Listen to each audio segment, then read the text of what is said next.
माझ्यावर खोटे आरोप झाले म्हणून काँग्रेस सोडून भाजपमध्ये आलो असं भुवया उंचावणारं वक्तव्य माजी मुख्यमंत्री अशोक चव्हाण यांनी केलंय। 2010 मध्ये खोट्या आरोपांनी पायउतार केलं गेलं असंही अशोक चव्हाण म्हणाले। मात्र त्यावेळी चव्हाणांवर भाजपनं आरोप केले होते, यावर चव्हाण यांनी मौन बाळगलं। रमेश अप्पा म्हणाले की मी सुद्धा फार संघर्षातून पुढे आलेलो आहे।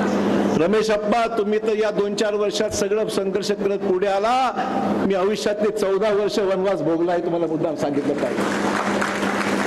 14 वर्षाचा वनवास भोगून आजही मी राजकारणात मला संपवण्याचा प्रयत्न झाला, पण मी संपलो नाही। जनता जनार्दन त्या ठिकाणी माझ्या बरोबर होती। शंकरराव चव्हाण साहेबांची पुण्याई होती, शिवराज पाटला साहेबांची पुण्याई आहे, मला जरूर सांगितलं पाहिजे। आणि मग त्या आशीर्वादाने आम्ही टिकलो।